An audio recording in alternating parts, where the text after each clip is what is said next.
propose qu'on s'installe. Il est où, Christophe?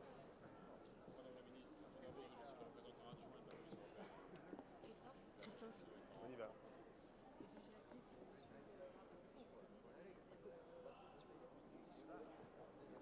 On y va. Tu leur dis, tu leur proposes de s'installer.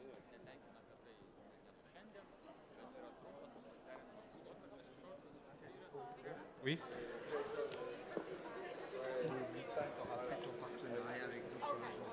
Bien sûr, on en parlera. Donc je vais vous proposer de vous installer.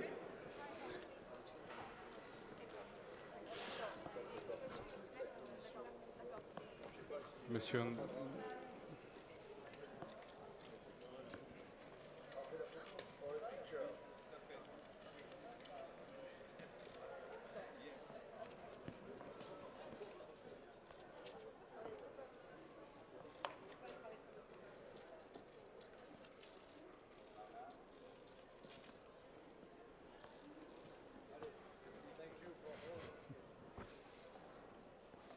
Installez-vous, monsieur Andriukaitis.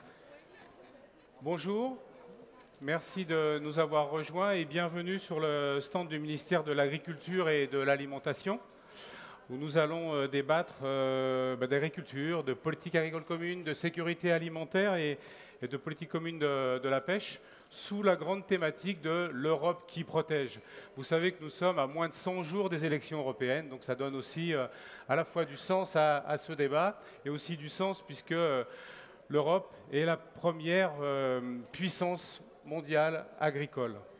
Donc nous avons avec nous pour débattre Madame Nathalie Loiseau, ministre chargée des Affaires européennes, Monsieur Didier Guillaume, ministre de l'Agriculture et de l'Alimentation, et Monsieur Vytenis Andriukaitis, qui est commissaire européen chargé de la santé et de la sécurité alimentaire, qui représente donc la Commission européenne, qui est un médecin, chirurgien, et qui est de nationalité lituanienne.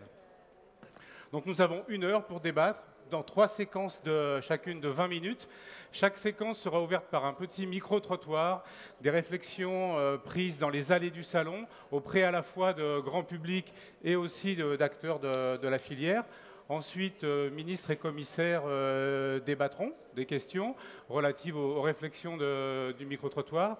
Puis nous prendrons 1, 2 ou 3 questions dans le public en fonction du temps qui nous est imparti, puisque nous sommes dans un temps assez contraint. Donc je vais lancer maintenant le débat. Allons-y pour le premier micro-trottoir qui est lié à l'agriculture.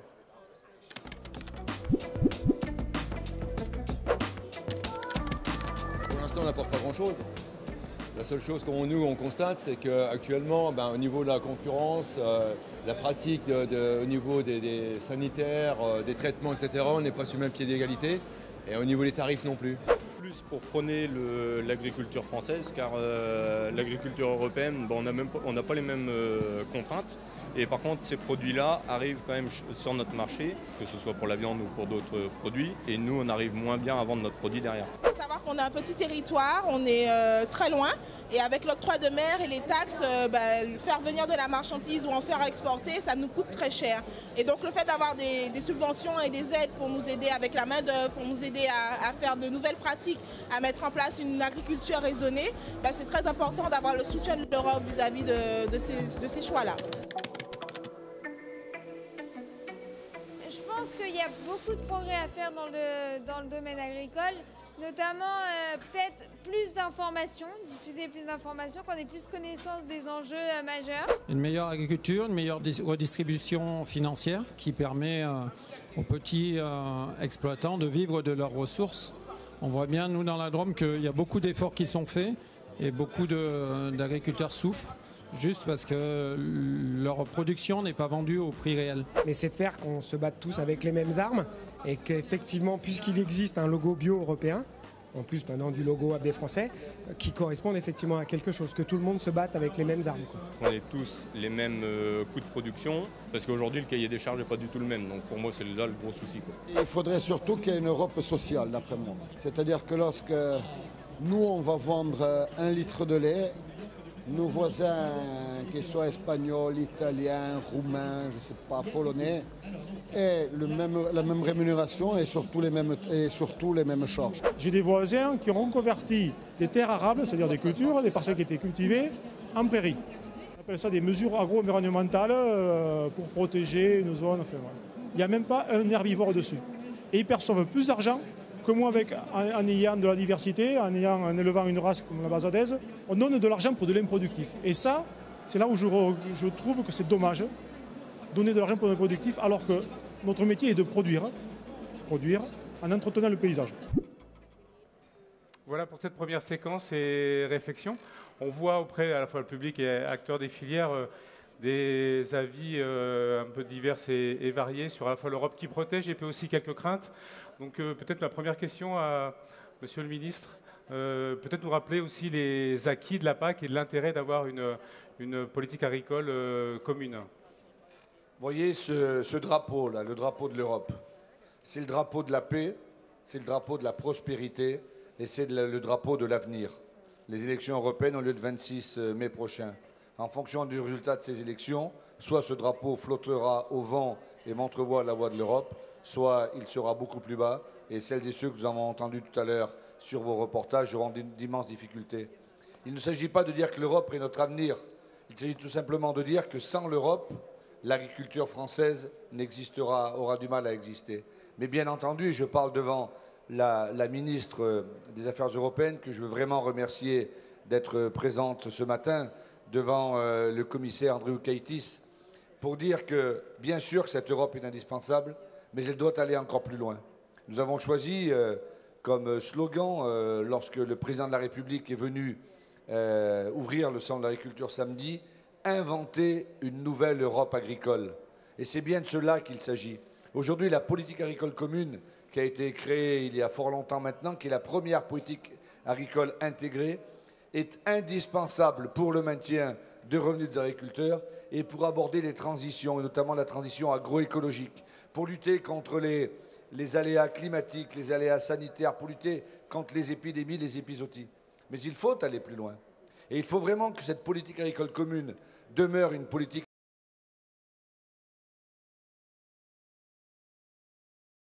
européenne et qu'en même temps, à l'intérieur de notre Union européenne, il y ait plus de relations qui fassent qu'on évite des dumpings sanitaires, des dumpings sociaux, des dumpings économiques.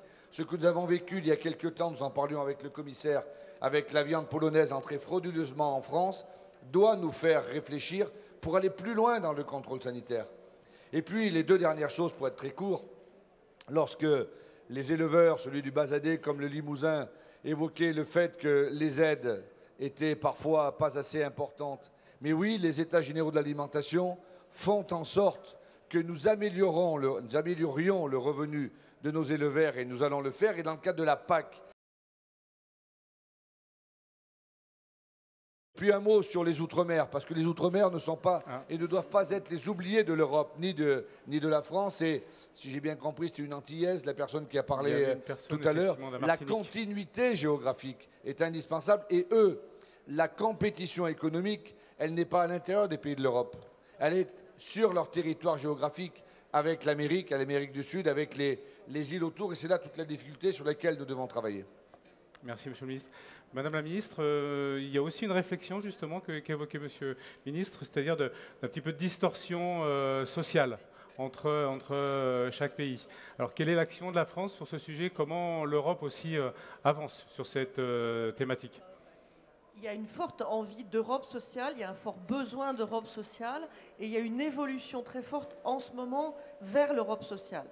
On a commencé en renversant la table et en réformant le régime des travailleurs détachés, qui était une préoccupation forte d'un pays comme la France. Alors, il faut se souvenir que nous envoyons aussi des travailleurs détachés à l'étranger par centaines de milliers, mais nous en accueillons beaucoup et nous avons réussi à faire prévaloir un principe fondamental: à travail égal, salaire égal sur le même lieu de travail. Ce principe, à partir de 2020, il devient une réalité partout en Europe. C'est un vrai progrès social.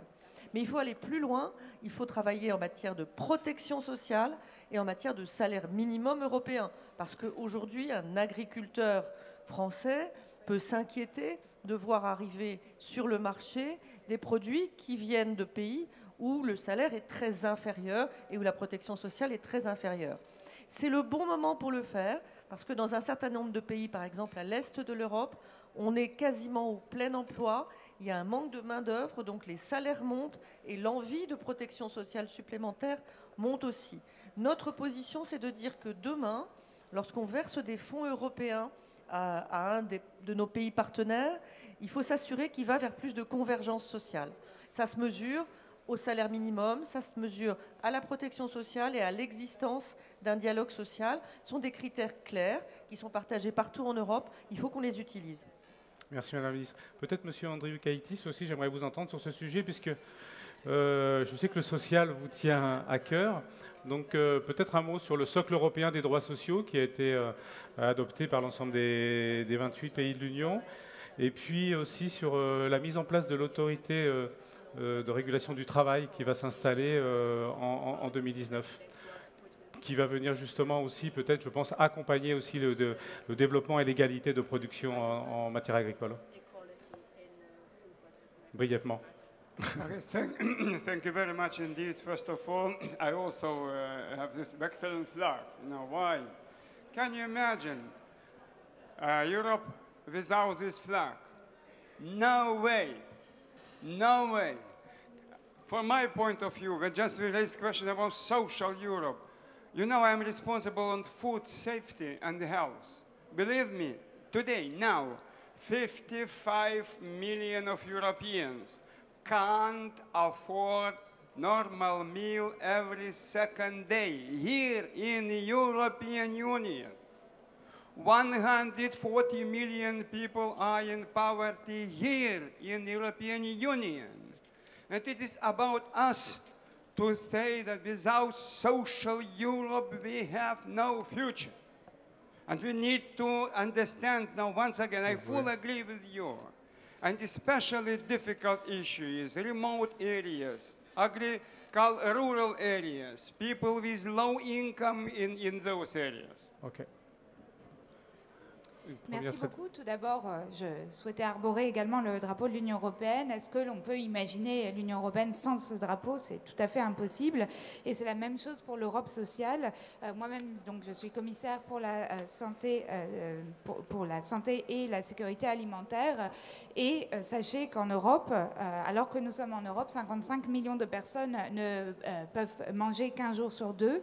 Il y a 140 millions d'Européens qui vivent dans la pauvreté. Et donc, c'est à nous d'agir, car sans Europe sociale, l'Europe n'a pas d'avenir. Je suis tout à fait d'accord avec ce qui a été dit par les deux ministres et de l'importance également des zones ultra-périphériques, des zones rurales et des zones où les citoyens ont des faibles revenus.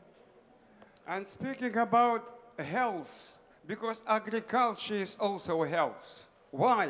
When we see poor people and we look at their health conditions, you can imagine that a lot of poor people have much higher rates of non-communicable diseases, cancer, cardiovascular disease, because they are in difficult conditions, because they have no access to healthy food. Thank you.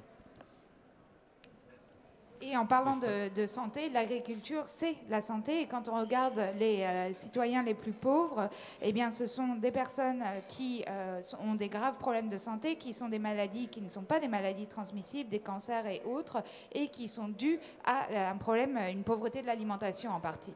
And why we propose in Common Agricultural Policy possibilities to include more healthy food on socially acceptable prices, drawing attention on biodiversity, on climate change, and on income of farmers, because we are speaking about social Europe. Merci, et monsieur. la raison pour laquelle, dans la PAC, on parle de toutes sortes d'instruments et d'outils pour garantir un accès à un prix abordable à de la nourriture saine, pourquoi on parle dans la PAC de biodiversité, de lutte contre le changement climatique et de mécanismes pour garantir des revenus aux agriculteurs, eh bien, tout cela, c'est justement pour construire une Europe sociale.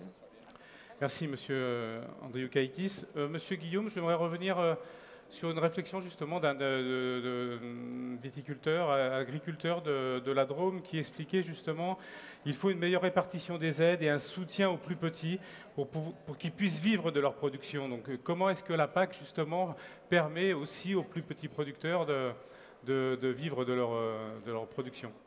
Mais la PAC, j'allais dire, maintient en vie les petits producteurs des zones en difficulté, des zones isolées. Les aides que nous avons, les ICHN, les indemnités compensatrices ou handicap naturel, ceux qui sont dans des zones de montagne, ceux qui sont dans des petites exploitations, les conversions en agriculture biologique, tout cela est aidé par la PAC. Mais au-delà de cela, les agriculteurs, ils veulent vivre de leurs revenus et pas forcément de subventions. Aujourd'hui, les subventions sont indispensables. Sans subventions, l'agriculture française s'effondrerait comme l'agriculture européenne. Par contre, ce que nous menons comme travail avec le gouvernement, sous l'autorité du président de la République, suite aux États généraux de l'alimentation, c'est bien d'inverser la construction des prix et de faire en sorte que le revenu des agriculteurs soit rehaussé dans les négociations commerciales qui terminent ce soir à minuit, dans la suite de l'année. Et nous voulons jouer sur ces deux leviers. Mieux répartir la valeur et faire en sorte que la rémunération directe des producteurs, des éleveurs soit plus forte, et en même temps des aides de la politique agricole commune qui soient les plus ciblées possibles vers ceux qui en ont besoin. Voilà la réponse. Je pense que l'agriculteur qui vous posait la question, que je ne connais pas, mais qui vient d'un beau département, qui est le mien, a eu une réponse très directe. Madame Loiseau, il y a une réflexion aussi d'une jeune fille, donc qui, à mon avis, est sensible aussi à l'environnement européen, parler d'information. Pas assez d'informations. L'Europe, est-ce qu'elle communique bien? Est-ce qu'elle communique beaucoup? Est-ce qu'elle touche vraiment les publics en quête d'information? Nous sommes justement à 100 jours des élections européennes, donc c'est un moment important. Alors, la réponse est non. L'Europe ne communique pas assez bien. Mais pour qu'un message soit perçu, il faut qu'il y ait un bon émetteur, il faut aussi qu'il y ait des récepteurs. Les médias ne s'intéressent pas toujours aux bonnes nouvelles et parfois ont tendance à parler de l'Europe quand on parle des crises. Aujourd'hui, être ici au Salon de l'Agriculture, c'est rappeler que la PAC, c'est 9 milliards d'euros par an pour la France, qu'on en est les premiers bénéficiaires, que comme le disait le ministre de l'Agriculture, c'est ce qui permet à des jeunes de s'installer, c'est ce qui permet à des agriculteurs de passer en bio, c'est ce qui permet à certains de travailler dans des zones difficiles. Mais on ne le dit pas assez. Il y a un autre sujet dont on ne parle pas suffisamment, et je me suis arrêtée tout à l'heure sur le stand des banques alimentaires, c'est le rôle de l'Europe pour aider les plus démunis. Est-ce qu'on sait suffisamment qu'un repas sur 4 versé par les Restos du Cœur est financé par l'Union européenne, que loin de ne s'intéresser qu'à ceux qui voyagent et qui sont, je dirais, cosmopolites et mobiles, l'Union européenne s'adresse aux publics les plus fragiles et les plus vulnérables. Alors c'est une responsabilité commune des institutions européennes de faire connaître leur travail, des responsables nationaux. Et de ce point de vue-là, pendant 30 ans, à gauche comme à droite, en France, on a péché par orgueil. Toutes les victoires étaient nationales et toutes les plaintes étaient dirigées vers Bruxelles. Or, Bruxelles, ça nous appartient. C'est une assemblée générale de copropriétaires. Nous sommes copropriétaires du projet européen et la Commission n'en est que le syndic. Ce qui se décide à Bruxelles, c'est nous qui devons le décider et c'est aux électeurs d'aller choisir quelle Europe ils veulent pendant les élections européennes. Monsieur le ministre, je vois que l'expression copropriétaire vous fait réagir, surtout aujourd'hui, peut-être dans la phase de renégociation justement de la PAC. Et puis expliquer aussi comment l'agriculture peut être aussi moteur dans la lutte contre le réchauffement climatique, dans les conditions aussi de production environnementale. Est-ce que... Oui, moi j'ai beaucoup apprécié ce que vient de dire Nathalie Loiseau. Comme d'habitude d'ailleurs, j'apprécie ce que dit Nathalie Loiseau, qui est une grande européenne convaincue. Mais c'est vrai que par le passé, c'est pas critiqué. Nous avons contribué dans les gouvernements précédents, c'est pas ça le sujet. Mais bien souvent, c'était trop facile de se défausser sur la Commission, sur l'Union européenne. C'est la faute à l'Europe. Oui, tout n'est pas parfait. Mon ami Vytenis Andriukaitis est un homme parfait. Mais il peut y avoir encore possibilité d'améliorer la Commission. Mais trop souvent, les politiques n'ont pas eu le courage d'assumer et se sont défaussés sur l'Union européenne. Alors qu'effectivement, il y a un président de commission et une commission, mais c'est les chefs d'État et de gouvernement qui orientent la politique européenne. Et donc, nous devons aller dans cette direction. Et aujourd'hui, le bon travail que nous faisons en trilogue avec les chefs d'État et de gouvernement, la Commission et le Parlement, fait que nous devons avancer dans la PAC. Il faut une PAC forte parce qu'elle est indispensable et la France n'acceptera pas, hormis la contribution du départ du Royaume-Uni, du Brexit, n'acceptera pas une PAC, un budget agricole qui diminuerait. Diminuer le budget de la PAC 2020, c'est diminuer le nombre d'agriculteurs, c'est diminuer la compétitivité de notre agriculture. Or, que voulons-nous faire en France comme en Europe? C'est un triptyque.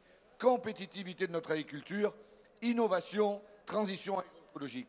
Sans compétitivité, pas de transition. Sans innovation, pas de compétitivité. Et c'est sur ce trépied que nous devons travailler le plus fortement possible. Et c'est la raison pour laquelle la PAC doit nous aider à faire cela. En même temps, nous sommes conscients des choses.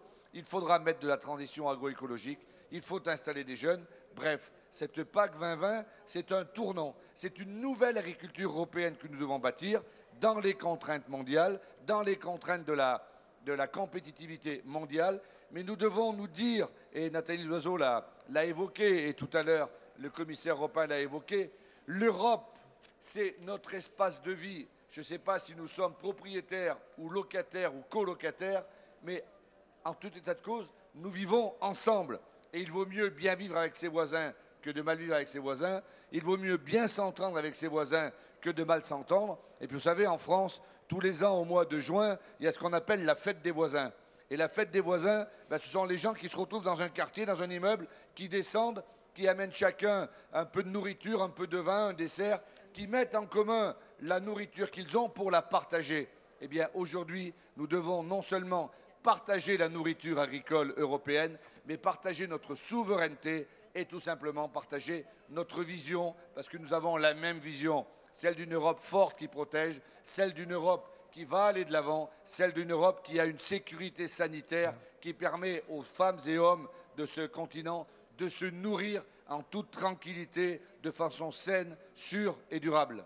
Merci, Monsieur le Ministre. Sécurité alimentaire, ce sera la deuxième séquence. Mais c'est très bien, vous faites une liaison parfaite. Avant d'ouvrir justement la deuxième séquence, peut-être une question ou d'autres du public, si quelques-uns veulent s'exprimer. Je sais que nous avons aussi des établissements d'enseignement agricole. Monsieur ici et puis monsieur là-bas. Il nous faut des micros par contre. Merci Madame la Ministre d'avoir fait référence au Fonds européen d'aide aux plus démunis. Donc je travaille au Resto du Cœur en fait, donc voilà, je suis venu assister à ce débat. Je voulais simplement compléter ce témoignage. Effectivement, le FEAD aujourd'hui, c'est un repas sur 4 qui sont distribués par les restos. C'est un fonds qui est absolument indispensable, qui bénéficie à plus de 16 millions de personnes en Europe. Donc c'est le principal outil de lutte contre la grande exclusion à l'échelle européenne. Et pour autant, il est constitué d'un budget qui n'est pas colossal non plus. Ça représente à peu près 1 euro par Européen et par an. Voilà pour les quelques chiffres. Donc aujourd'hui, l'avenir... C'était plutôt... Vous avez une question? Merci. Question de jeune homme. Présentez-vous. Bonjour, je suis étudiant à AgroBaryTech, je m'appelle Morand Godin. Comme vous le savez probablement, la planète chauffe. Que prévoit l'Europe pour augmenter la résilience de notre agriculture? Madame Loiseau, peut-être? Alors, d'une part, ce n'est pas seulement la résilience de notre agriculture sur laquelle il faut qu'on travaille, c'est changer de modèle économique, changer de modèle de société pour atténuer le changement climatique et pour s'y adapter. Aujourd'hui, le prochain budget européen prévoit de consacrer à peu près un quart du budget à des mesures environnementales.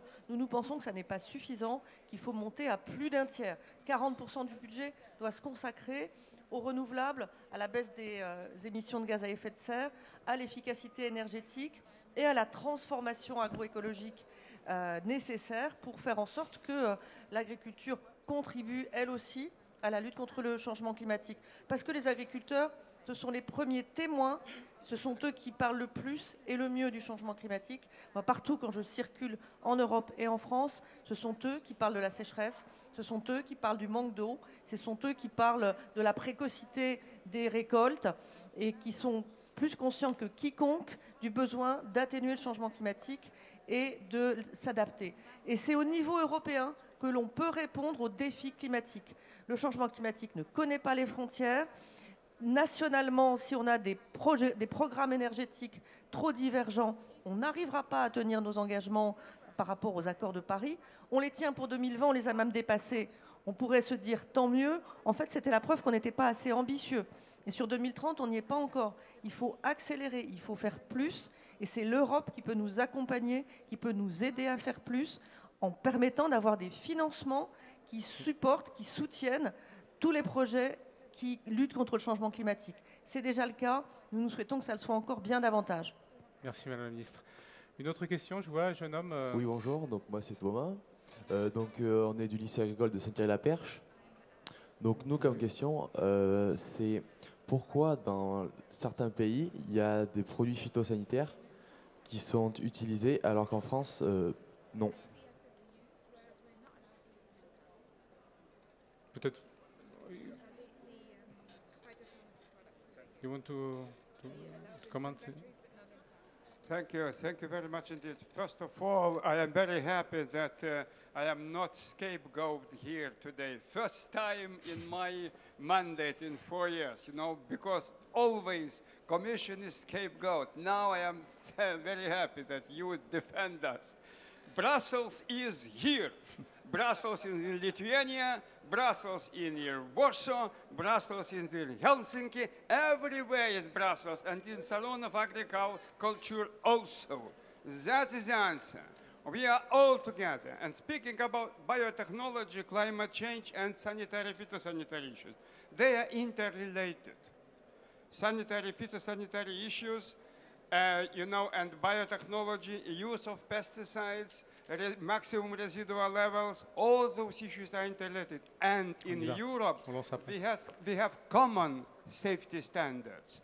But some member states have the right to authorize their, for example, pesticides on their territories, or some are using derogations, as in case of neonicotinoids. And it, of course, creates tensions, speaking about sanitary, phytosanitary measures. How some countries should use derogations, for example, using neonicotinoids, but France is against. And of course, we can see how can we address those issues, and Commission role here is very, very important. We are guardian of the treaty and are monitoring, and we are not allowing to such practices. And we now try to change those practices in way defending common food safety standards. Thank you, sir. Okay. Do you want to? Merci beaucoup. Alors d'ailleurs, je suis ravie que pour la première fois, je ne suis pas le seul à défendre l'Union européenne je ne suis pas le seul à dire que la Commission, c'est ici au Salon de l'Agriculture à Paris, c'est Bruxelles, c'est la Lituanie, c'est Varsovie, c'est Helsinki, c'est partout. Bruxelles est l'œuvre de tous les pays européens. Et sur la question des biotechnologies, le changement climatique et les mesures phytosanitaires, l'utilisation des pesticides, les niveaux maximum de résidus, ce sont des sujets qui sont interconnectés. Et c'est la raison pour laquelle, en Europe, nous avons des normes communes sur ces sujets, mais il est vrai que certains États membres ont des possibilités de donner des autorisations, invoquer des dérogations, notamment concernant l'utilisation des néonicotinoïdes. Et ça pose évidemment des problèmes de déséquilibre d'un pays à un autre sur l'utilisation de ces dérogations, sur l'utilisation de ces produits phytosanitaires. Certains pays donc autorisent les néonicotinoïdes, la France est contre, mais c'est bien là le rôle de la Commission de se faire le gardien des traités et de s'assurer que les dérogations sont utilisées à bon escient et de lutter contre les pratiques qui créent un terrain de jeu inégal entre les pays, et pour s'assurer que les normes communes strictes en matière de sécurité sanitaire des aliments sont respectées. Merci, monsieur. On voit tout l'intérêt justement de l'Europe de pouvoir réglementer et favoriser politique aussi de répression sur le sujet. On va lancer la deuxième séquence, qui est celle sur la sécurité sanitaire des aliments, sécurité alimentaire. Peut-être lancer le deuxième micro-trottoir qui nous permettra d'avoir les réflexions du public. Française, oui. Mais européenne, ben, on a beaucoup de doutes, quoi. Nous, ce qu'on demande en tant que consommateur, c'est justement la traçabilité. Je dirais pas que j'ai pas confiance, mais je pense qu'on pourrait faire des progrès là-dessus. Je pense qu'aujourd'hui, on est sur une alimentation de qualité qu'il faut défendre, surtout à l'échelle nationale et plus largement à l'échelle européenne. On ne meurt pas de faim en France. On mange pas peut-être comme on veut, les gens ne mangent pas comme ils voudraient, ou c'est sûr, ça c'est indéniable. Ouais. Mais on ne meurt pas de faim et on a toujours l'approvisionnement. Et ça, il faut le garantir, c'est une force. Même s'il y a toujours des scandales, même si de temps en temps ça défraie la chronique, d'après moi, par rapport aux pays en voie de développement, style tout ce qui est Amérique du Sud et même Amérique du Nord, la nourriture, d'après moi, est 100 fois plus chère. Je pense pas. Personnellement, je pense pas. Il n'y a pas eu d'évolution au niveau qualitatif. Moi, je dirais non. Je ne pense pas qu'on soit protégé par l'Europe. Je dirais que l'ouverture des frontières a fait que toutes ces choses qui viennent de l'Europe ne sont pas à la hauteur de ce qu'on pourrait demander. Il me semble que les contrôles sanitaires sont effectivement assez sévères en Europe. Moi, je viens d'une région frontalière de l'Est, donc nous avons beaucoup de réglementations différentes, notamment je pense à l'Allemagne, par rapport à nos propres règles françaises. Certains se plaindront d'excès de normes, parce qu'ils diront qu'il y a des technocrates qui font trop de normes. Mais ces normes, elles sont là pour nous protéger. Elles sont là pour nous garantir la vie la plus saine. D'ailleurs, je crois que c'est le slogan de la Commission européenne, où on voit marqué là-haut une alimentation durable pour un mode de vie sain. Parce que précisément, nous sommes ce que nous mangeons. Et nos premiers médicaments, ce sont nos aliments. On voit dans ce micro-trottoir une petite distorsion entre le grand public, peut-être, qui parle de l'ouverture des frontières et ces produits qui viennent en Europe, et puis en même temps les acteurs de la filière qui sont certains qu'aujourd'hui les normes et la réglementation font en sorte que l'alimentation et que la sécurité est garantie. Donc peut-être, Monsieur le Ministre, est-ce que notre alimentation en Europe est-elle la plus sûre du monde? Nous avons la meilleure alimentation. La meilleure alimentation du monde. Elle est saine, elle est sûre et elle est durable. Et je vais vous dire, moi, pour avoir discuté avec beaucoup d'agriculteurs et pour bien les connaître, est-ce que vous pensez qu'un agriculteur français, un éleveur qui aime son bétail, a envie de remplir ses animaux d'antibiotiques? Non. Et l'utilisation des antibiotiques a baissé de 40% l'année dernière. Vous pensez qu'un agriculteur qui fait des céréales, qui fait du blé, qui fait des fruits et légumes, a envie de remplir ses sols d'intrants, de pesticides? Non, il vit au milieu de l'environnement. Je pense qu'il faut que nous disions vraiment que nous sommes les maillons d'une seule et même chaîne. Ce que les uns produisent, les autres le mangent. Ceux qui produisent ont envie de produire bien et bon. Et ceux qui mangent ont envie de manger bon et bien. Et c'est la raison pour laquelle nous devons assumer que notre agriculture est la plus performante et que notre alimentation est saine. Deuxième chose, pour répondre à votre question, Europe ou pas Europe, de toute façon, les frontières ne sont pas des frontières hermétiques. Il y a toujours des produits qui peuvent passer. Mais grâce à l'Union européenne et grâce à la sûreté sanitaire de la France, lorsque 800 kilos de viande polonaise entraient frauduleusement dans notre pays, il y en avait, je crois, 2000 tonnes en Europe, sont arrivés en France. En moins de 72 heures, toute la viande, tous les kilos de viande ont été retrouvés et ils étaient tracés. Et ça, c'est une fierté pour la France et notre alimentation. Et d'ailleurs, nous avons parlé avec le commissaire Andriukaitis. Le président de la République nous a demandé à l'Union européenne que nous bâtissions une force européenne de sécurité sanitaire des aliments. Cette force devrait voir le jour dans les semaines qui viennent pour aller investiguer, pour aller contrôler dans les pays européens. D'ailleurs, le commissaire Andriukaitis a envoyé une délégation de la Commission européenne en Pologne pour vérifier pourquoi la viande polonaise était entrée frauduleusement. Donc oui, il y a des difficultés évidemment, mais oui, nous pouvons être sûrs de la sécurité sanitaire de l'alimentation en Europe et de sa traçabilité. Merci, Monsieur le Ministre.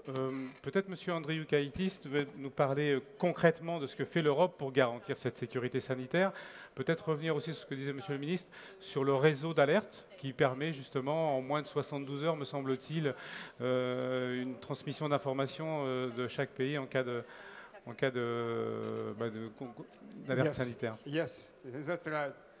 Qu'est-ce que fait concrètement l'Europe pour la sécurité sanitaire des citoyens? Yes, we have in our hands a rapid food alert safety system, which works every second, 24 hours per day and 7 days per week and every month and whole year. Can you imagine fipronil scandal? European Union is producing 300 million eggs per day. 300 million eggs per day.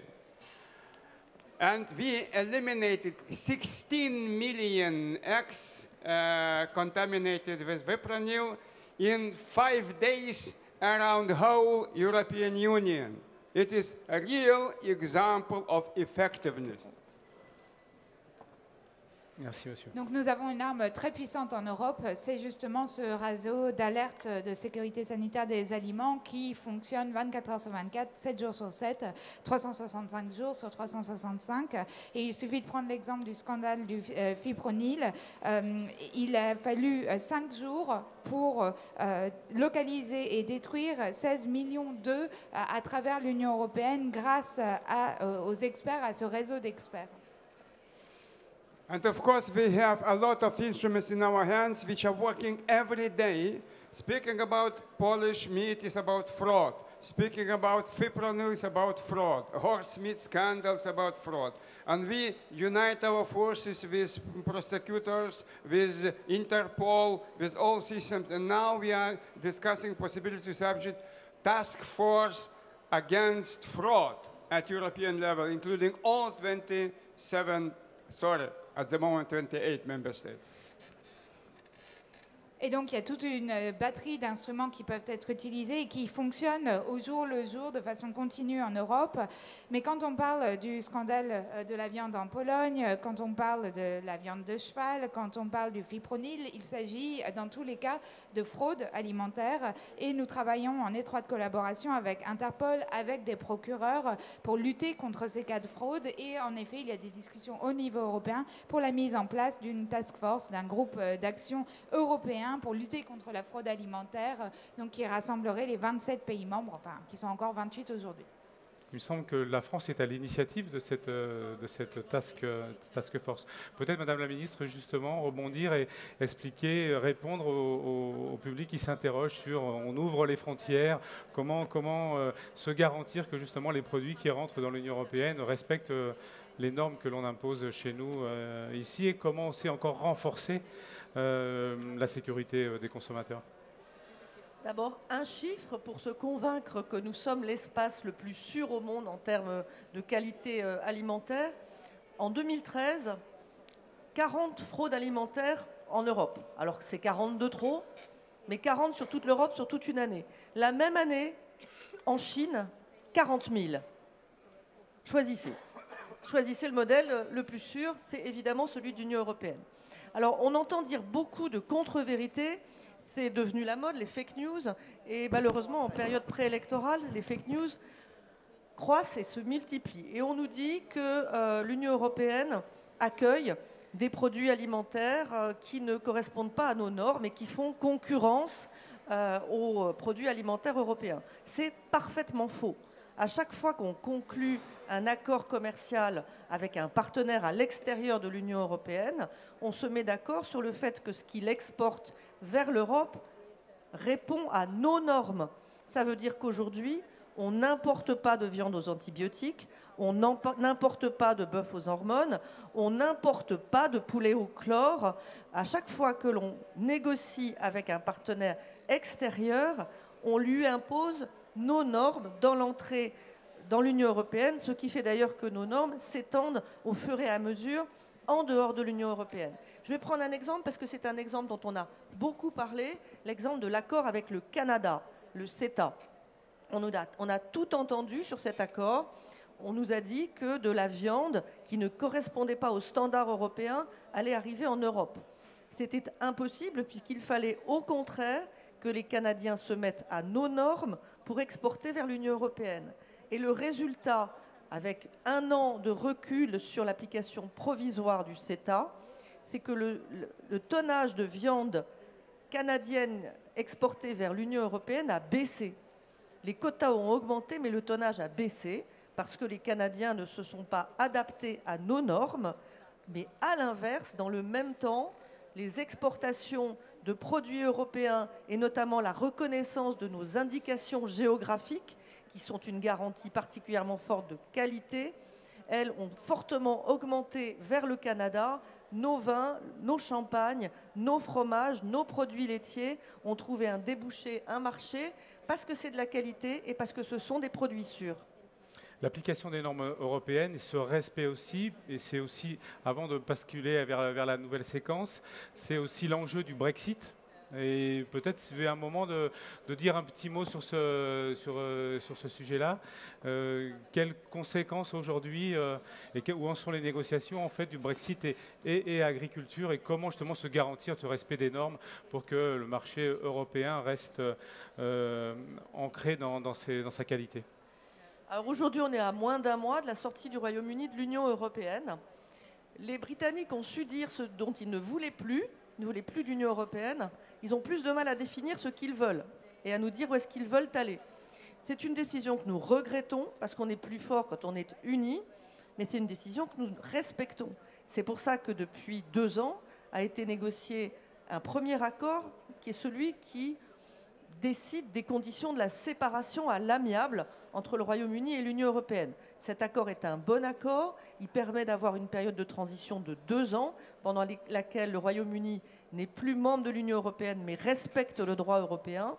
Et pendant cette période, on se donne le temps de préparer les accords sur la relation future. Et puis c'est aussi un bon accord parce qu'il protège l'entrée dans le marché unique. Il y a aujourd'hui un espace particulier sur l'île d'Irlande, entre l'Irlande du Nord et la République d'Irlande, où il n'y a pas de frontière physique, parce que c'est comme ça qu'on a pu ramener la paix dans cette région, qui était une région très bouleversée. Pas de frontière physique, si demain le Royaume-Uni n'est plus dans l'Union européenne, mais que la République d'Irlande y reste, ça veut dire un risque d'entrée de produits sans contrôle. Et c'est là-dessus qu'on a pris des précautions nécessaires pour protéger les entreprises et tous les secteurs économiques européens, notamment l'agriculture. C'est là-dessus que les Britanniques ont du mal à se décider, que le Parlement britannique a du mal à se décider. Donc pour le moment, on attend de savoir si on peut mettre en œuvre cet accord de retrait ou si les Britanniques partent, j'allais dire brutalement, en claquant la porte et sans aucun accord. S'il n'y a pas d'accord, ce sera un moment difficile, en particulier pour le Royaume-Uni, mais ça sera une période transitoire avant qu'on renégocie notre relation future. Le vrai sujet de priorité pour nous, c'est le secteur de la pêche, parce que nos pêcheurs, dans les Hauts-de-France, en Bretagne, en Normandie, vont pêcher dans les eaux britanniques. Et si les Britanniques partent sans accord, ce droit de pêche, a priori, risque de disparaître. Alors nous en parlons avec la Commission européenne, nous en parlons avec les Britanniques. L'intérêt de tous, c'est que ces droits de pêche qui existent depuis des siècles puissent être poursuivis dans l'avenir. Donc c'est un sujet qui est très identifié. Moi j'étais hier dans la Manche, à Cherbourg, pour parler avec les pêcheurs. Nous les informons de notre mieux et de toute façon nous allons les accompagner. Parfait, ça fait la jonction avec la prochaine séquence, où nous allons parler de pêche et aussi des eaux communautaires. Est-ce qu'on a une dernière question pour la séquence? Est-ce que quelqu'un a une question brève? Jeune homme, rapidement. On l'a fait rapidement.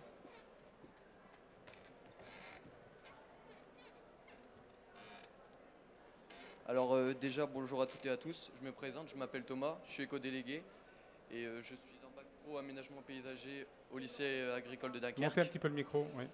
Je participe à des missions en tant que parlementaire de la jeunesse pour l'eau, qui est organisée par l'agence de l'eau Artois Picardie.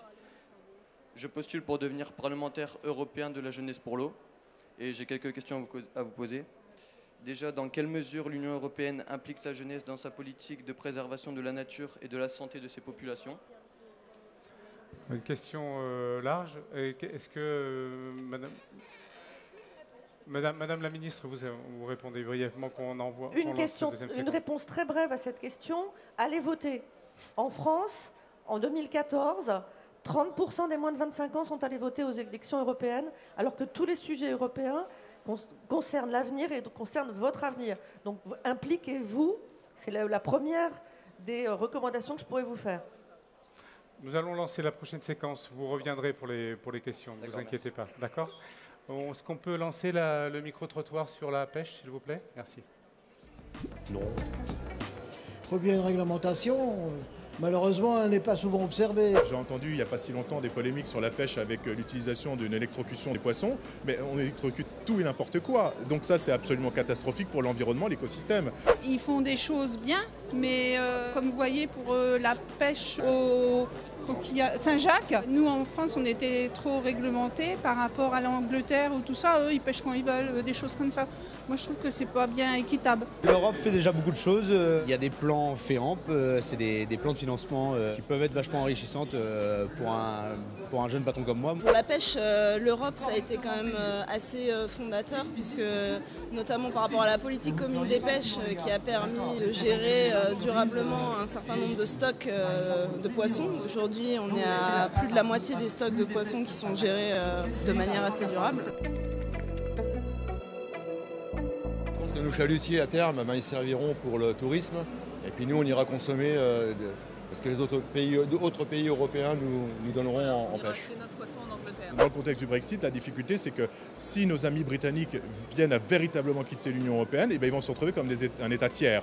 Donc la difficulté va être de comment on va organiser la zone de pêche, comment on va faire en sorte de polisser les choses, parce qu'il serait quand même extrêmement dommageable que nos pêcheurs en viennent à des circonstances d'opposition, comme on a vu il n'y a pas très très longtemps, me semble-t-il, il y a quelques mois, avec de la pêche à la coquille Saint-Jacques qui ne se faisait pas véritablement dans une règle équitable. On espère juste qu'on puisse maintenir au maximum le fonctionnement tel qu'il est actuellement, puisque ce qui provient notamment des eaux européennes, c'est ce qui fait toute la diversité qu'on peut voir aussi sur les étals de produits. Très bien. Donc, Monsieur le ministre, peut-être d'abord sur la politique commune de la pêche et comment, on l'a vu, c'était une question, une interrogation d'une personne, elle permet une gestion durable de la ressource. Oui, alors d'abord c'est bien et on s'aperçoit dans votre micro-trottoir que ceux qui passent dans les visiteurs du salon ont tous un intérêt particulier pour l'agriculture, pour la biodiversité, pour le sanitaire et en l'occurrence pour la pêche et c'est très très bien. Je voudrais dire 2-3 choses simples et peut-être faire taire non pas des fake news mais des craintes. Aujourd'hui, la ressource de poissons dans nos eaux est assurée, la biodiversité est assurée. Beaucoup de choses ont été faites au niveau européen. La Commission a donné un certain nombre de choses. Le Parlement et les États membres le font. Un trilogue a eu lieu il y a de cela quelques temps pour assurer tout cela. Je veux dire à la personne qui s'inquiétait que la pêche électrique, c'est fini. C'est fini, c'est interdit. Et donc, voilà, on en parle plus. Il y a d'autres mesures qui sont prises au niveau européen, par exemple l'autorisation de débarquement, sur laquelle la France est opposée, sur laquelle l'Union européenne a émis un avis positif. Mais je veux rassurer les uns et les autres. Les stocks de poissons sont reconstitués. Le travail sur la biodiversité a été fait. Le FEAMP, le Fonds européen pour les affaires maritimes et la pêche, intervient et aide à l'investissement, aide au développement de la pêche. Nous éveillons vraiment. Et comme je le faisais tout à l'heure, pour les agriculteurs, je veux saluer les pêcheurs, les conchyliculteurs, les aquaculteurs, toutes celles et ceux qui vivent du monde de l'eau et de la pêche, parce qu'ils sont très impliqués dans la biodiversité, dans la ressource. Ils font un travail remarquable. Et comme les paysans, les éleveurs ne sont pas des pollueurs ou des empoisonneurs, les pêcheurs ne sont pas des gens qui veulent racler les fonds, qui veulent diminuer, qui veulent tout liquider. Non, la gestion durable des stocks de pêche aujourd'hui est contrôlée par l'Europe, par les fédérations, par le Comité national des pêches et par le ministère. Et je pense que l'on peut rassurer les gens maintenant. Évidemment, Nathalie Loiseau le disait, s'il devait y avoir un no deal, une sortie de l'Union européenne sans aucun accord, eh bien, il y aura une période qui va être très difficile pour nos pêcheurs, puisque nous ne pourrions plus pêcher dans les eaux territoriales, il y aura donc des bateaux à l'arrêt. Mais de toute façon, ce que je veux dire ici, il faudra bien qu'il y ait des accords commerciaux entre le Royaume-Uni et l'Europe. Le Royaume-Uni est une île, l'île restera à 22 km devant Boulogne, mais il y aura bien des accords commerciaux un jour, donc nous allons avoir une période transitoire difficile. Expliquons bien peut-être le partage ou les eaux communautaires. C'est-à-dire qu'aujourd'hui, un pêcheur de Boulogne-sur-Mer peut aller pêcher sur les côtes écossaises. Et demain peut-être, s'il y a un Brexit sans accord, évidemment, il y aura une sorte de frontière virtuelle qui ne permettront plus aux pêcheurs de... Et pareil pour les Britanniques. C'est exactement ça. Évidemment, c'est la raison pour laquelle nous faisons tous nos efforts pour que l'accord de retrait puisse être ratifié, parce que non seulement il permet une période de transition, mais nous nous sommes mis d'accord avec les Britanniques que le premier secteur sur lequel on doit conclure un accord sur la relation future, c'est justement le secteur de la pêche. Monsieur Andriukaitis, vous aviez une réflexion sur ce sujet. If I would like to be very brief. You know, speaking about climate change and our planet, we have planet Earth, but we have no planet B, because we need to understand we have one planet. But speaking about Brexit, in the Commission we have a lot of contingency plans, plans A, B, C, and we are working now very hard, addressing different challenges because we have only a few weeks, and then we will see how can we move in different directions. If something will happen, we are now have in our hands contingency plans addressing difficulties which will be in front of us. We are ready to address those difficulties. Je vais être très bref. Quand on parle du changement climatique et de la planète, on n'a qu'une seule planète, il n'y a pas de planète B. Alors que dans le cas du Brexit, la Commission a différents plans possibles. Il y a des plans d'urgence pour répondre aux difficultés auxquelles on fait face avec le Brexit. Il y a un plan A, un plan B, un plan C. Et on travaille sur différents scénarios, sur différentes façons de répondre aux défis que pose le Brexit et qui seront discutés dans les semaines à venir. Et dans tous les cas, il y a des plans d'urgence qui pourront être mis en place en cas d'absence d'accord. Et donc, la Commission et l'Europe est prête. Merci, monsieur. Nous allons peut-être passer rapidement aux questions. Qu'est-ce qu'il y a? Certaines questions du public, à la fois sur la pêche ou sur d'autres événements.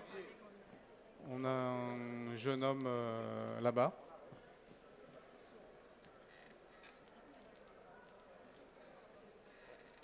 Donc, Monsieur le ministre de l'Agriculture a parlé de la biodiversité. Ne pensez-vous pas que favoriser la production de variétés anciennes avec une qualité alimentaire supérieure permettrait à la fois de préserver le patrimoine génétique du terroir, une agriculture familiale plus respectueuse de l'environnement et d'autres scandales sanitaires? Merci, jeune homme. C'est bien d'être motivé, d'avoir la fougue de l'âge. Et comme disait tout à l'heure Nathalie Loiseau, merci de vous impliquer là-dessus. C'est indispensable. C'est vous qui allez être les garants de la biodiversité demain. C'est vous qui allez être les garants de la planète A, comme disait Vytenis Andriukaitis. Vu qu'on n'a pas de planète B, il va bien falloir préserver celle que l'on a. Alors oui, nous regardons tous ces sujets. C'est vraiment indispensable. Et je pense qu'il n'y a pas une agriculture. Il y a des agricultures. Et il ne faut pas opposer les agricultures. Il y a du bio, du conventionnel, des circuits courts, des circuits longs, des céréales, des marchés à la ferme. Et c'est toutes ces agricultures qu'il faut préserver. Notre modèle français, c'est le modèle de l'agriculture familiale, de l'agriculture paysanne, des petites exploitations. Celles-là, il faut les faire vivre en même temps. Il y a des grandes, et nous avons besoin des grandes pour exporter. La balance du commerce extérieur pour l'agroalimentaire et l'agriculture en France, c'est plus 6 milliards d'euros. Donc ça veut dire que c'est une balance du commerce extérieur positive. Et en même temps, nous devons veiller à la qualité des produits. Et c'est tout le travail que nous faisons avec la transition agroécologique. Je vous engage vraiment à la porter. La transition agroécologique permettra la résilience de l'agriculture. Très bien. Merci, monsieur le ministre. C'est ainsi que nous allons conclure ce débat sur l'Europe qui protège l'agriculture, la pêche et la sécurité alimentaire. Je vous remercie tous de votre attention et de votre participation. Non, s'il vous plaît, on va faire une photo, si les jeunes en vert, en bleu, en rose, AgroParisTech, fidèle du stand, tout le monde vient. Plusieurs établissements d'enseignement agricole sont ici, notamment un de Guyane,